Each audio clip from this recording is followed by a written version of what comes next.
Live. Thank you, Bud. Okay, we're gonna go ahead and call this meeting to order. Roll call, Martinez here, Cost here. Councilmember Pellavanaglou is out sick today. Motion to approve the minutes, I would entertain. I will move the April 23rd minutes as written. All in favor, say aye. Aye. Okay, we can hear any public comment on agenda items. Is anyone here for public comment today? Okay. And I would like to say before we get into discussion and action items, I need to advise that on item 5D, Councilmember Cost has a personal conflict of interest and will not be voting on it. As a result, we will not have a quorum to consider this matter, so it is being pulled from today's agenda and will be placed on the next meeting's agenda in 2 weeks. And with that and no public comment, we can move to item B for community funding, Lansing Pride. Is Brian here? Yes. Hello. Hi. Want to join us at the table? Sure.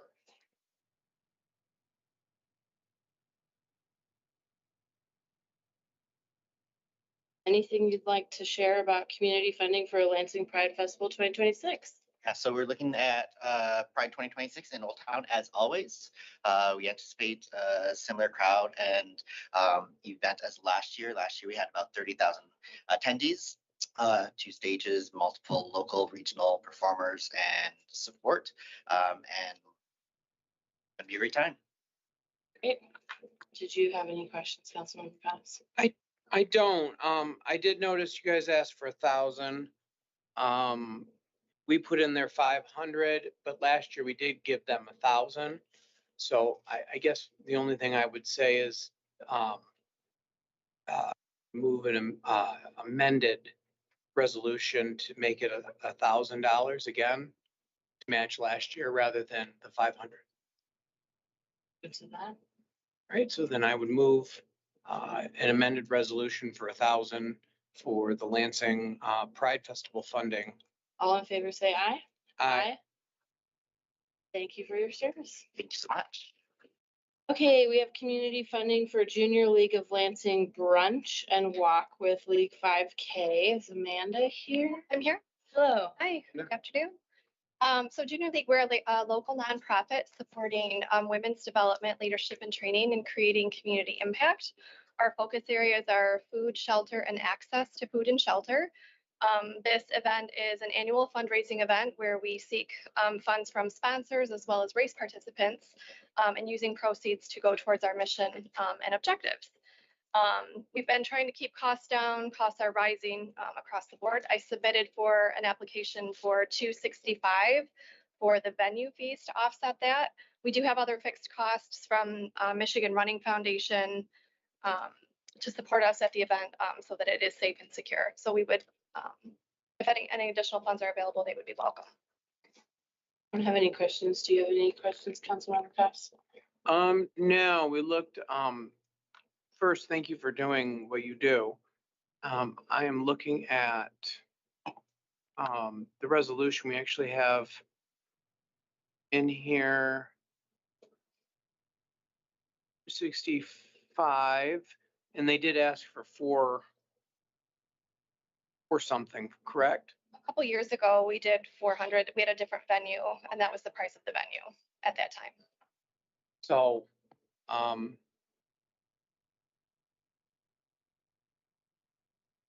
265, I would be open to amending the resolution to 500. Likewise. Okay, so then I would move the amended resolution of 500 for the Junior League Lansing Brunch. All in favor, say aye. Aye. Thank you very much. Thank you. It's appreciated. Okay, we're gonna pass down from 5D to 5E, claim appeal 2227, Alexandra Leonard for $560 and grass violation fee at 425 North Foster. That's high. Hi. I submitted a packet to you a while back and I'm wondering if you got it from me or were able to read it. Regards to this particular address, but Perhaps our Okay. office did get it. yes. Okay, I mean, I have it, I can read it here. But anyway, I'm Alexandra Leonard. I'm a 13-year homeowner who lives on the east side neighborhood at 425 North Foster, block north of Foster Community Center. I'm a community mosaic artist. I've made projects like the Shiawassee Street Mosaic Project, 700 square foot handmade mosaic mural along the river trail. Included over 2,000 community participants that carved their own handmade tiles. Between 2020 and 2022, orchestrated, designed, fired, installed by myself for the Arts Impact Grant. And I also currently work for a company called Wild Ecoscapes, LLC, a native plant landscaping business contracted with the Ingham County Drain Commissioner's Office. And we create, upkeep, and maintain the pollution cleaning native garden infrastructures at the Montgomery Drain behind Frandor, Tollgate Wetlands on Wood Street, the Groesbeck Drain near Eastwood Town Center, and other drains around the county. And our ecology expertise drives functionality and beauty in those areas for ecological, water filtration, and wildlife benefits. So the reason I'm here today is because the day before Halloween last October, my fenced-in double lot pollinator garden that has been there for the last 12 years was mowed down. And the cited code violation was section 302 in the Lansing Housing Code, stating that grass and weeds must be below the 8-inch maximum allowed length. And I trimmed a few things down in front. I'd emailed the officer noting that the grass was not over 8 inches tall and that the weeds were actually wildflower stalks, providing food and habitat over the fall for bees, insects, fireflies, birds, butterflies. And all of the seed heads and stalks were removed. So I included in this short list of different kinds of species in my yard. I included an email I had sent to the officer, and then this is a color photo of, I think it was black and white, of what the yard normally looks like in the summer. And so anyway, I am here to ask, I did the claims committee reduced my $560 fine by $250, and I'm here to appeal the 310 remaining, and want to talk further about amending our city codes to accommodate pollinator yards. As in 2026, it's really important that we are thinking about more than just human eyes when we're figuring out how to do our yards. And it doesn't make sense to punish homeowners who do put a lot of thought into their yards, more so than just simply mowing the lawn. So within my email, I invited the city inspector or officer, whomever, to come see my yard and show around. I hang out with lots of my neighbors. I have chickens that were running around at the time. And again, this is like my fenced in. They had to walk behind my house into my yard to mow it down. So Can I pause you right there? yeah. Thank Sure. you so much. Is anyone from code here that would like to comment? I mean, I completely understand, they want to discuss which things will be discussed this year as far as determining gardens and things like that. The issue was not just the enclosed locked in area, it was all of it, the right of way, the front yard, backyard, all of the area. So Back here is entirely shaded, There's- like woodland. So per the city ordinance, it is just, 8 inches. We don't determine, unfortunately, the difference between, native plants and things like that. It's, which will probably be spelled out eventually, more detailed, but so, I mean, that's my only comment. For that. Sorry. Councilmember Cost, do you want to share anything or have any questions? Yeah, I'm trying to understand I'm looking through the information here. is, am I missing something? Because it says amount of claim was $810, 560 in trash assessment, 250 in damages. Typo, because I thought the same exact thing when we went through it. I think the trash it should have been grass, so it was a typo on that. I, in my initial claim, had asked for 250 additional because like all the seeds for future years, like in the stocks were gone. So like, I'm not asking for that. I'm just asking for the fine to be removed. Yeah. And the pictures that I'm looking at in this packet you provided, correct? With the, Yes, yep. those are black-eyed Susans. Were those the ones that Oh, cut yeah. down? Oh, everything. That's what it looked like afterward. Black-eyed Susans are pretty common. And ferns plant. right in front, big fern. I don't know. I would have to look at it because I don't know what it is by name. Sorry. I mean, these are black-eyed Susans there. I'm just looking at like. If that's what they cut down, those are normal in people's yards. I don't. Where was that at? That was. The backyard? It was in the front part within the fence of the side yard. There's a large area with black-eyed Susans, with violets. In the pictures I'm looking at, I don't see that. Well, though, that's in the summertime, what it Yeah. looks like. They turned. Oh, brown so like that's those. not what, like, that's not what it looked like when they That cut wasn't it. the Okay, day they okay, cut it. okay. But that's just an example of what it looks like. But in the fall time, you leave those stalks, that's food for insects, for birds over winter time. So, And yeah, I think it's important we that we wouldn't know that. Thank you. I'm Yes. going to pause the back and forth conversation. So there are kind of two parts here. It's one,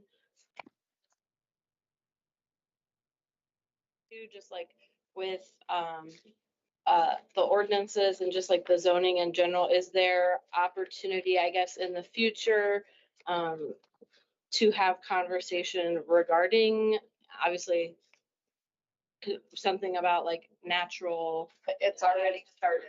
Okay. So that's in work in your office. Multiple departments. Yes, multiple departments are involved in it because we know it's gonna be a big learning curve for everybody.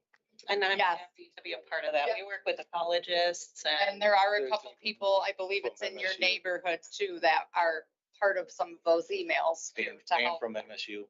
okay, awesome. I think because there are two parts, I'm interested in, and tell me if I'm out of line, Mr. Nate, in perhaps tabling this when we are able to have Councilmember Palavaglu here. Because it sounds like in the big picture, there's a conversation going on.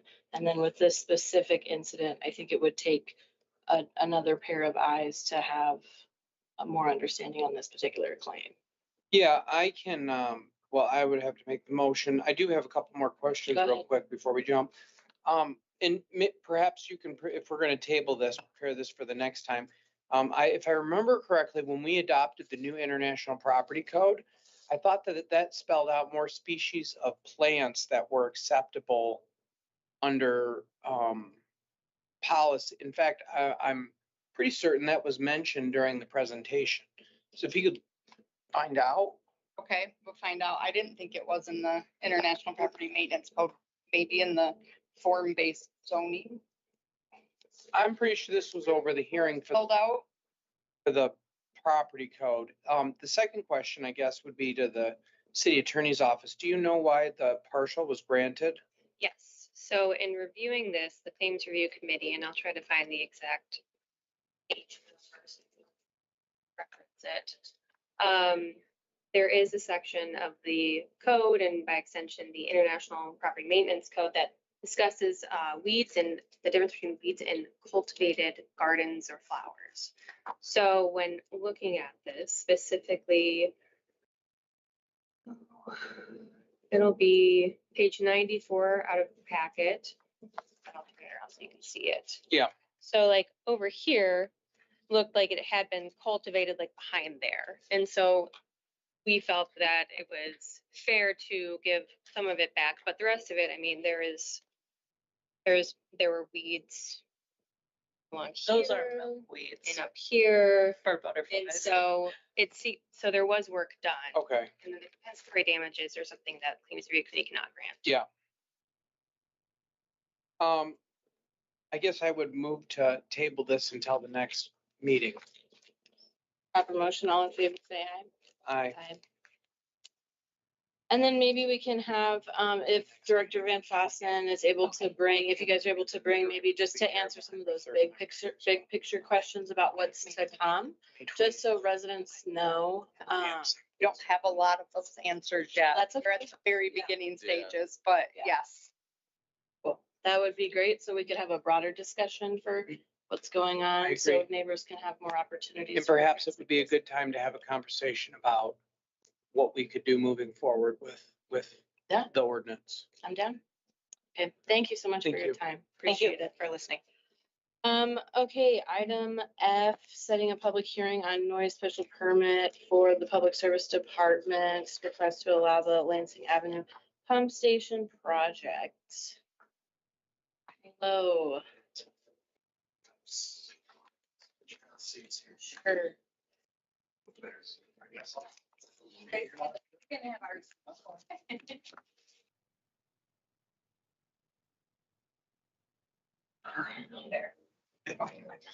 Oh, that's Brian, actually. That's who's supposed to be here for this. Oh.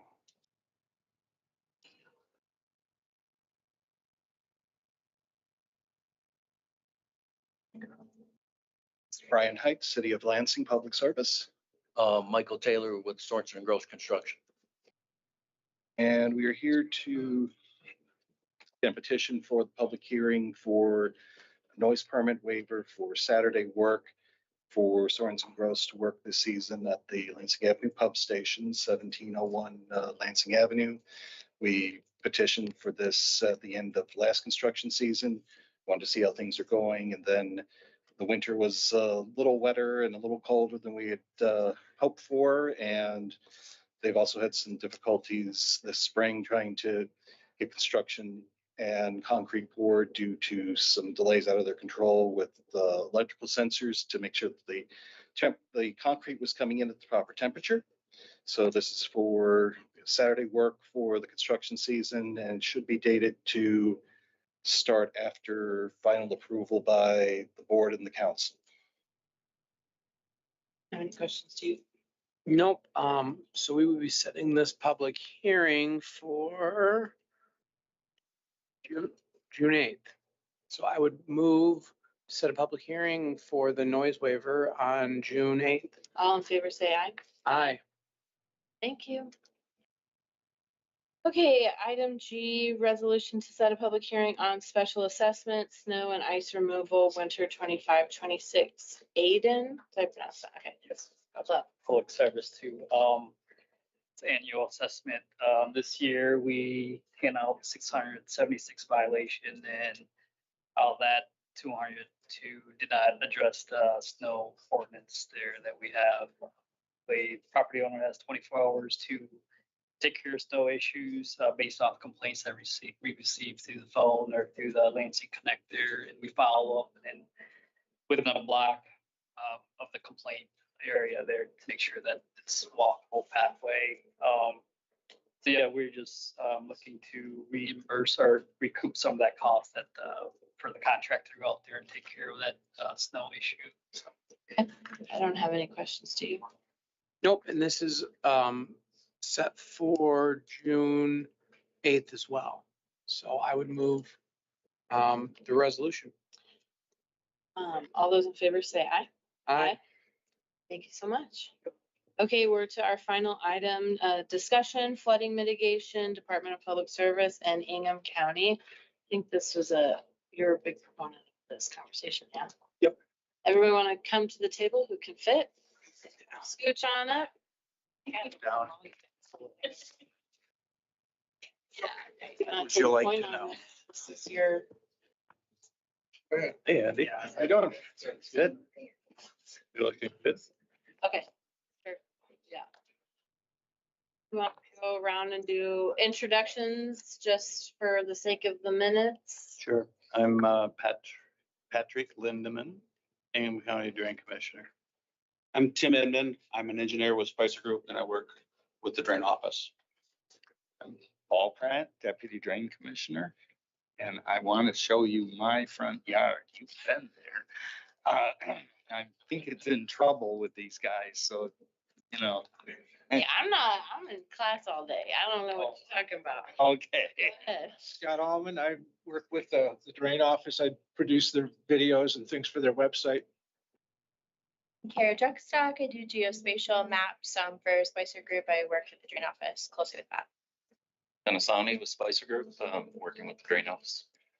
Andy Kilpatrick, work with the drain office. And Well, we're happy to work with you too. yeah, I'm gonna defer to Councilmember Cost because he's the big man on campus for this. So discussion I'm regarding not the this. big man on campus anywhere, literally or figuratively anymore.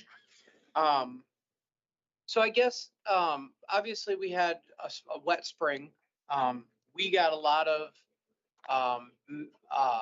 messages about the flooding, particularly the Kalamazoo Clipper area.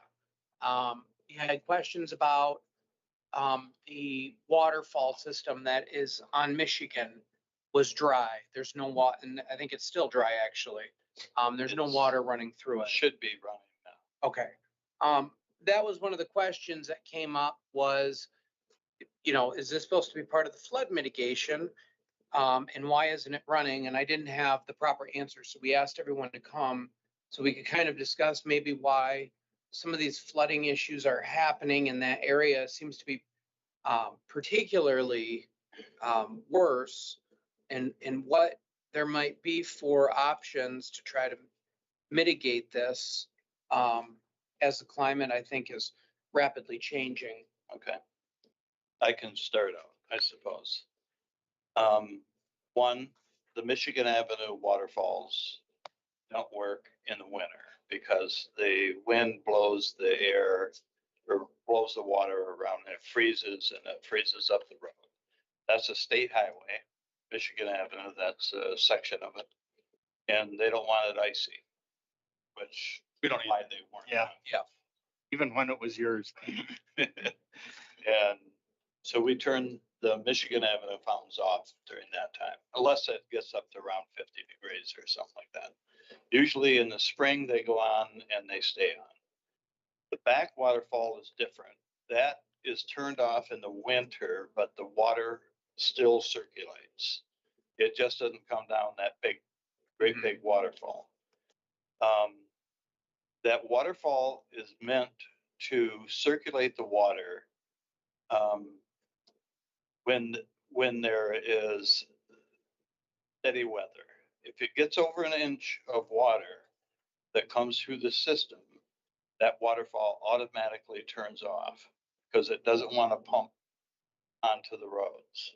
So we want that waterfall off, and then we'll eventually be able to turn it on with our phone, and that's not hooked up yet.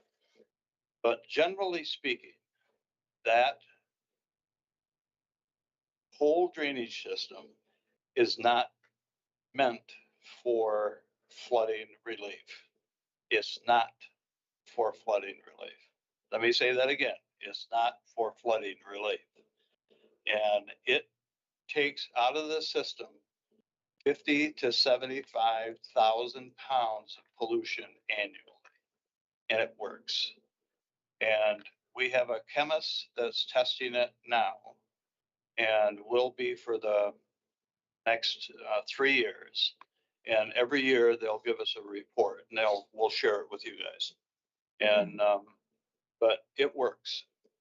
And the way that we have it running is the water circulates, but it doesn't circulate in certain parts that can cause the roads to freeze. Okay. When it floods, it can hold, that whole system can hold 2.5 inches of water, which is a 2-year, 24-hour storm. And before this, it couldn't handle that. It couldn't handle anything. In fact, I dropped a teaspoon of orange dye in the catch basin in front of Joanne's Fabrics, and I got in my car and I drove down to the river, and the dye was already in the river. That was less than 15 minutes of driving, waiting for the red lights to turn to green and whatever. And it took that long for it to reach the river, which is instantaneous in my world. And today that doesn't happen. All that water is interrupted. Now, we did a study we counted every storm from 1905 to 2017.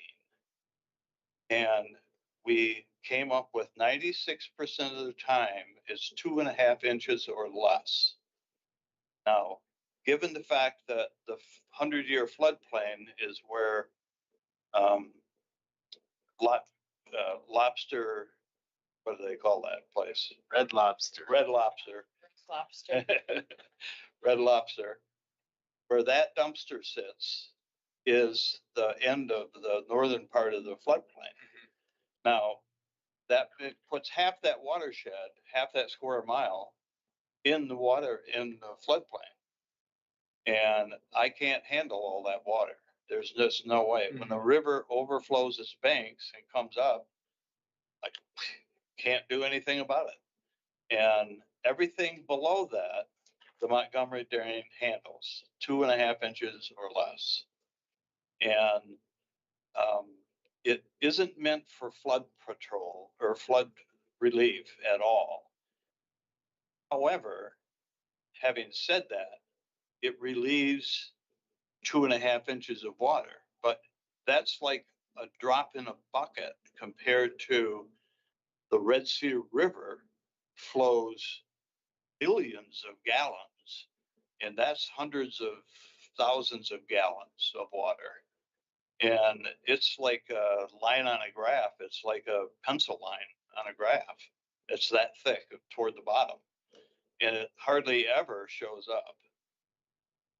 You add that to the fact that all those buildings that are in the floodplain are now up and out of all those new ones are now up and out of the floodplain. And they did compensating cuts somewhere in the watershed. They made up almost 2-to-1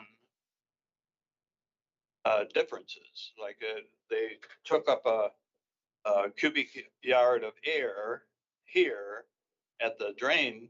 They made up for 2 cubic yards or a cubic yard and a half somewhere else in the watershed. So you add that 2.5 inches of water to that, withstand that extra half of cubic yard that they created, you wind up with hundreds of thousands of gallons not going on those people on Kalamazoo Street. But that's nothing. I mean, that's like such a minor amount compared to the river itself. The river itself, when it flows and it goes over bank, it can rain on a Monday or Tuesday, Monday and Tuesday, and then rain again on Thursday. There are 3 counties that go into that river. So it's unpredictable when that river is going to flow its banks, beyond its banks. You can't predict it. You can't tell me that it's going to rain in Weberville and it's sunny here, but 2 days later you flood. Why is that? Well, it's because the rain came down in Weberville so hard, it went down the river and it got here 2 days later. It's almost impossible to predict that overflow. Now, what we're doing, we're working with Andy, at least my engineers, Andy and I got to get together and we have to have a meeting. And I met with the State Highway Department, and there are the city owns 2 pump stations in the area. And the Highway Department has one that it's kind of a makeshift overflow valve. And what it we're gonna rebuild that for them. We're gonna already do that. We've already agreed to it and they're gonna pay for it. So they want to solve the problem first, along with all of us. Andy, I, and the state highway department will handle everything below 2.5 inches. But that's not saying that the river can't be full and then you have a storm up in Williamston and it comes down a day later, that river is over the bank. They're gonna flood. Now, it was unfortunate that on the news, I said that they should look for higher ground and move their building. That wasn't the gist of that conversation that I had with the news people. I went through all of this stuff before that, and I said that we can handle around a 2-year, 24-hour storm without them flooding. And we can do that most of the time, but not all the time. And when they said, well, what can they do? And I said, well, sell the place and move up out of the floodplain. And that's what wound up on the newscast. So I can't help that. That's just what wound up there. They don't know it. I have talked to them 1,000 times. If I've talked to them once, hundreds of times. And that's the bar and the carpet place. And they're mad as hell at us because we can't do anything about it. Trust me when I tell you, you can't block that water coming over that curb, coming over that thing. When the river's this high and your drain outlet is this high, that water is going to run up the drain till it reaches an equilibrium with that level of the river. It's just the way pipes work, you know. And anytime that river is overflowing its banks, they're going to get wet and they're going to suffer that consequence. There's a lot of things that they can do. They can be prepared for it. They can put their goods high in the air somewhere on the wall. They can have there's a variety of things they can do to their own building. You know, I'd hate to see them sell, but there is a building behind them that is for sale. I think the city or the township ought to buy that sucker and make a detention pond. That'll hold a few more gallons of water anyway. Give the city has a pump just south of that, and the city's pump station might be able to pick up some of that water and move it away.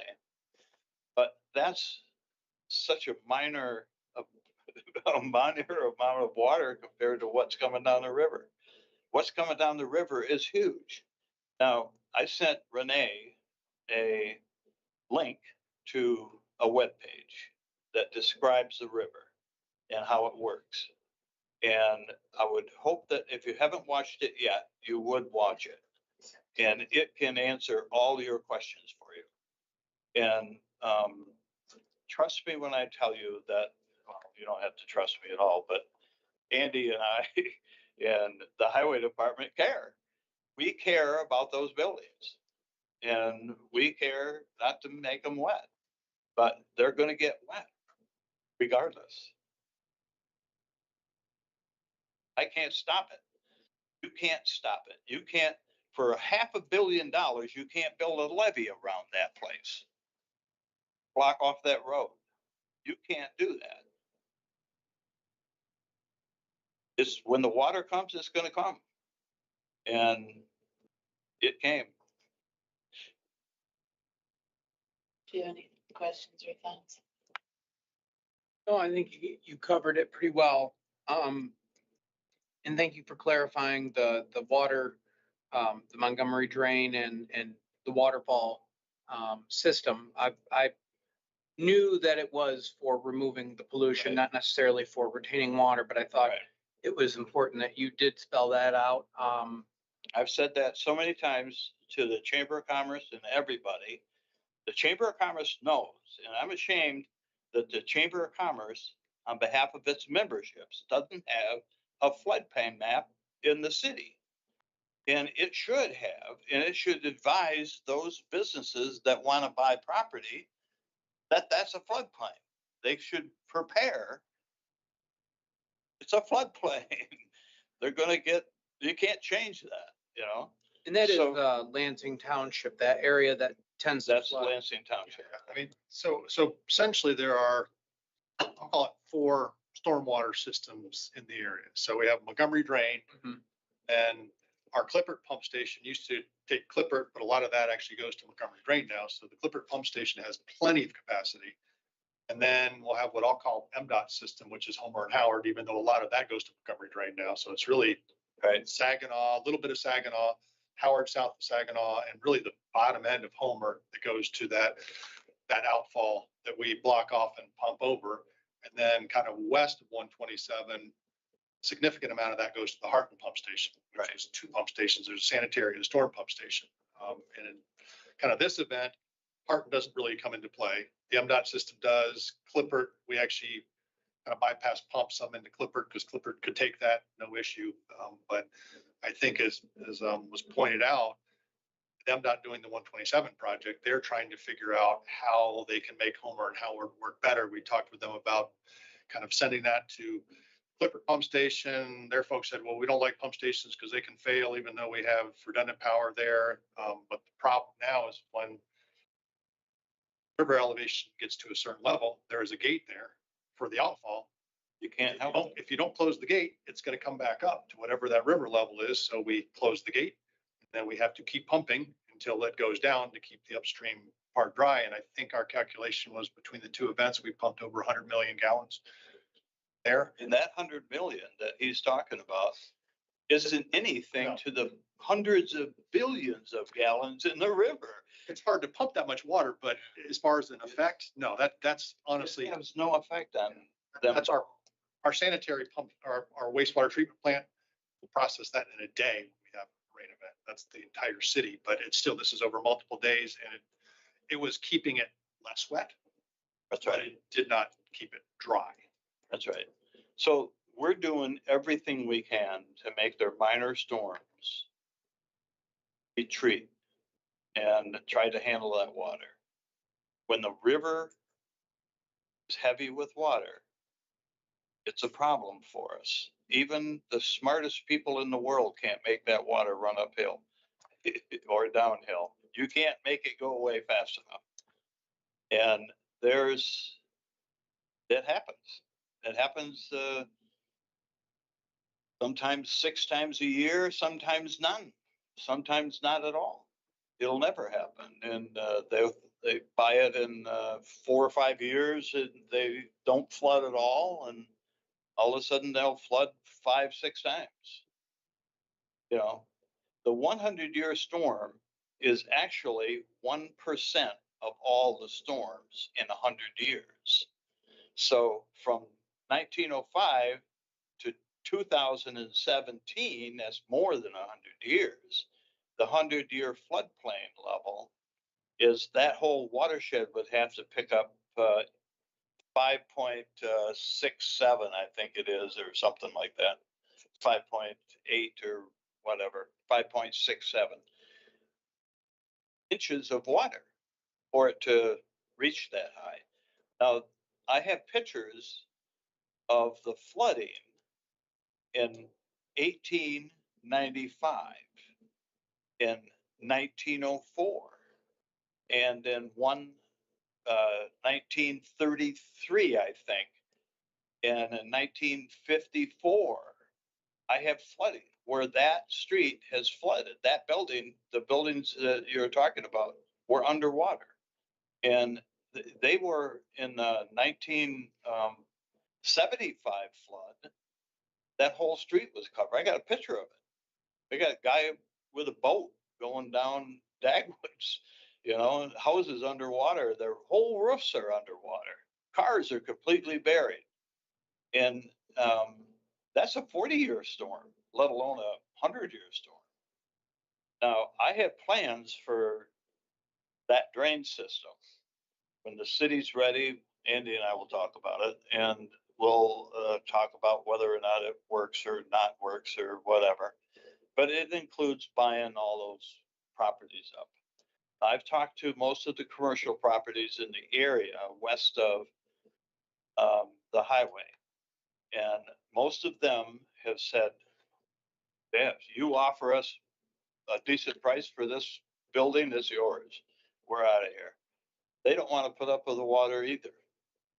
Well, And nobody does. And I even got a developer ready to build houses on stilts so they can park the cars under the buildings, but their furnaces and everything are a foot above the 100-year floodplain.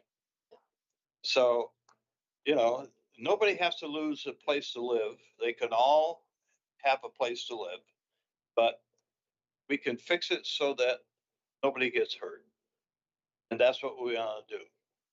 But when that river rises, it rises. I can't stop it. He can't stop it. We can't stop it. You can't do anything about it. You can handle all the smaller stuff, but other than that, no. And I think the Chamber of Commerce is doing a disservice when they sell people property down there, when they work with the real estate agents and they sell people down there and they don't warn them ahead of time. You know, those buildings, you buy a piece of property down there in the floodplain, expect you're going to get wet occasionally. well, I guess my question to the group is, a lot of experts on this particular matter in the room, also lots of neighbors too. From your perspective, to kind of round out the rest of the conversation, because I know it's 4:40 on a Thursday and you do this 24/7. What can we do as city council to help better things for our residents, but Whatever also Andy from asks for, these pay for institutions? it. I tell Well, I you, was hoping Can we to use get your some more credit nuance card? than that, but- Andy's Use the county card? Andy's a good Any guy. else, anyone want to weigh? Some of it is just education, so people understand. Mostly education. Okay.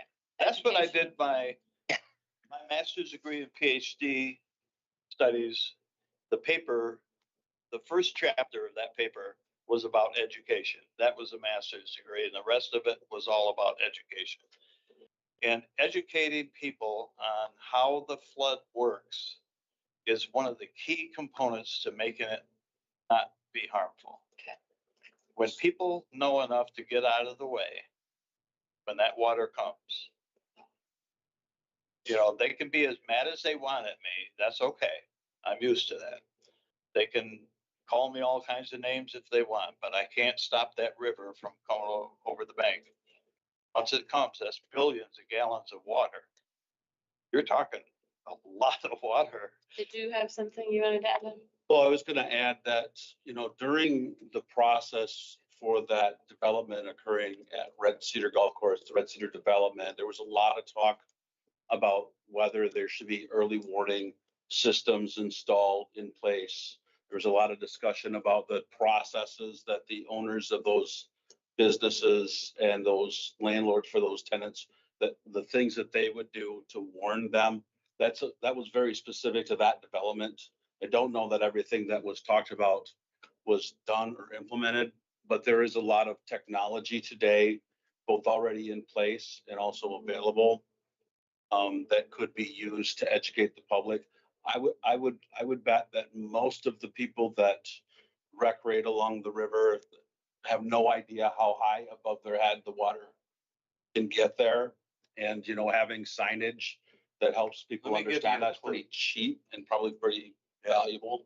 That restaurant There's the that's down signs in there. Philly, and whatever his name is, Philly sandwiches, whatever. To a that bar. steakhouse.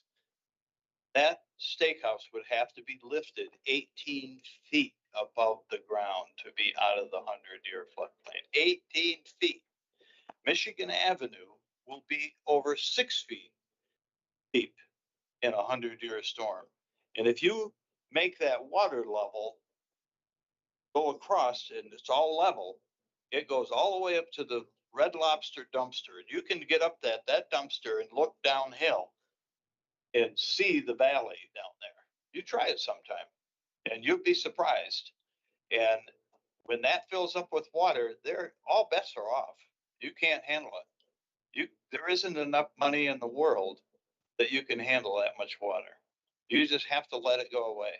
When the river's this high and your outlet is down here somewhere, it's gonna drive that water, that river water up that pipe. Yeah. Till it reaches an equal level. Yeah, I wanted to butt in, Pat. The They view told me from not the to say that, the anybody view can get from wet. the view from Cask is really good. I mean, you can see how far down that river is. But I spend a lot of time as a deputy. I managed the Montgomery project and but I also in other parts of the county manage storm drains. Pat is not against trying to work in floodplains. I mean, we do it all the time. We take hell for it because Meridian, for example, thinks we cost way too much money. But part of it is because we are defending neighborhoods where they can be defended. There are ways to defend neighborhoods and that are in the floodplain. We do not throw up our hands and say it's impossible. But the river is a huge difference. And this last April 4th storm, we got the river crested, and I had, for some reason, it really hit downtown Okemos badly, and I had person after person, including a state official, complaining that we were not keeping the drains clean because the water wasn't going down. And the reason it wasn't going down is because the river had come up the pipes, you know, and you just, again, this basic goes down. yeah, and so I took a lot of phone calls that weekend, and we sent a lot of people out. We always go out and check to make sure there isn't a blockage there. But usually it's not. We have a host of trash pumps that will loan people. We'll put them up and get their backyard as dry as we can get it. We'll make the water, but every time we shove that water into the river, it just comes right back up the pipe. You know, the river has to go down. Once the river goes down, then the rest of it makes sense. Yeah. And the 2.5-inch storm, Andy and I and the highway department could probably figure out how to make that less of a nuisance. But I swear to God, you cannot control that river. It sounds like with some possible capacity there that at that pump station that and maybe the inclusion of the MDOT pump that minor flooding that did happen, that did shut the road down, some of that could be possibly prevented. That's, I mean, so MDOT will be looking at it, modeling that. Their standard, which I don't know if they can achieve, is to be able to convey a 50-year storm. Right. And that has impacts on Montgomery Drain, because if you can have that off the highway, then that's more water coming into that system. And I don't know if that's designed for it. So, but I think we can make it better. Once you're over the banks in the river, all bets are off, because we're not going to pump the river back to the river. Yeah. But I think we can make it better. I think in other parts of the city, we had issues with our storm drains because we were not able to get through this fall and push leaves everywhere. It turned cold so fast. So a lot of those were plugged for the first storm in March, and we're able to take care of those. We have other sections of the city that we know, primarily on the kind of combined sewer side, that get overwhelmed when we have large storms, and we bypass pump into the river, which we don't want to do, but we also don't want to have things backing up in people's basements. But so down by Everett is one of those areas. And we will be putting a big equalization, basically a huge tank in Kavanaugh Park in the next couple of years to relieve some of that. But we will still never be able to take care of all these storms. If you looked at what he's talking about in terms of volume, you'll see that it is nothing compared to what that river offers. And or not even compared to the pond down there with Red Cedar. I mean, you can't even make it. Several swimming pools. Yeah. It's I think so from my little. personal experience this spring, because I know it's really, really hard, especially across the first ward, especially. My apartment building is on Michigan and Hosmer, and for the last 9 years, our parking lot always floods when there's a big storm.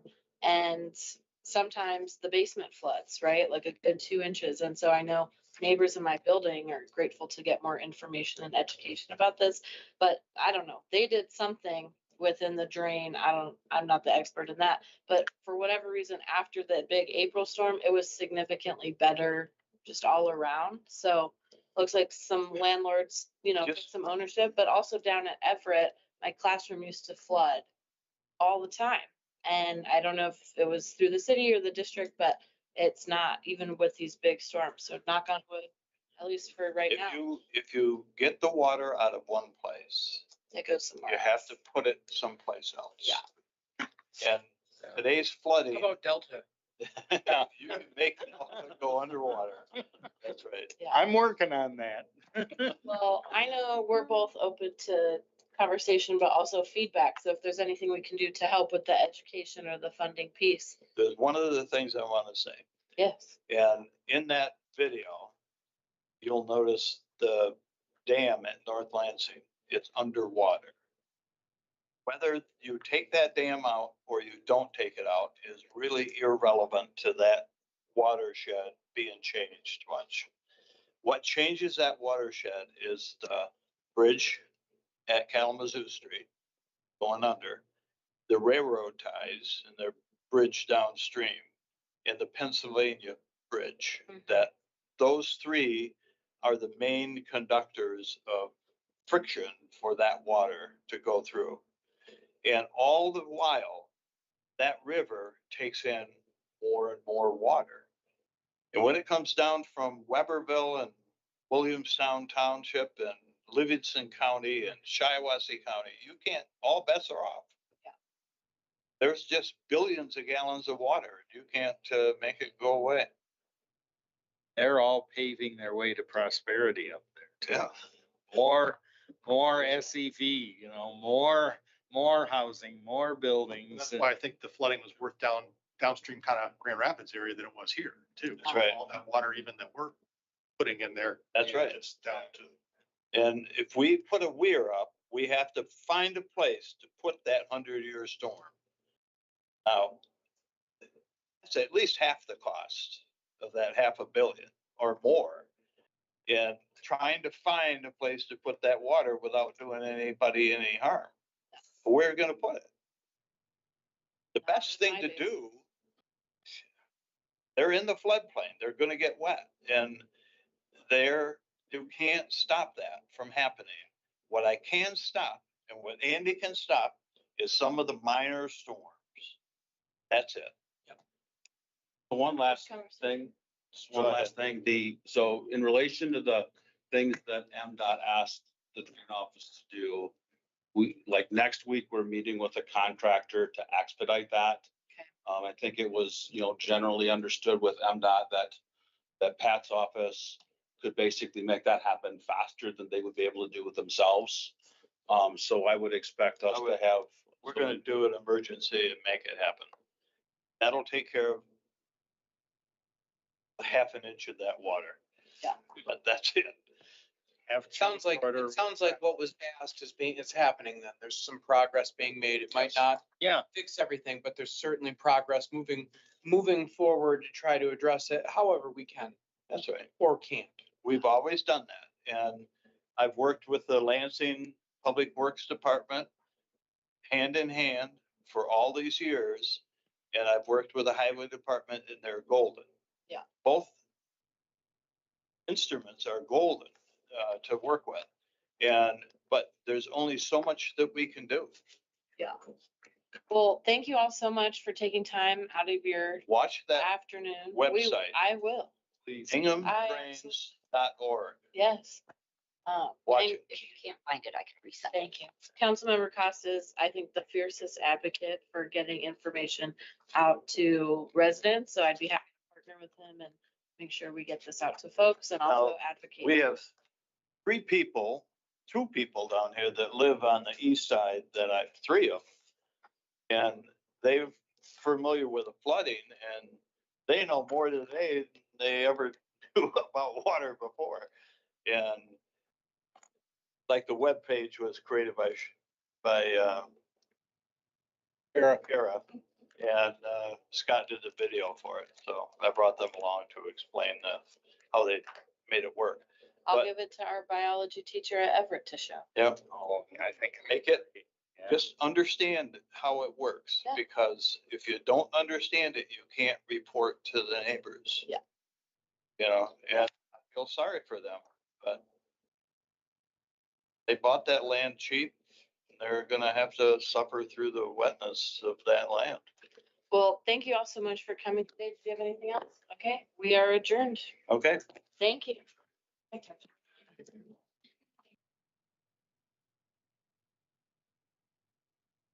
Yeah.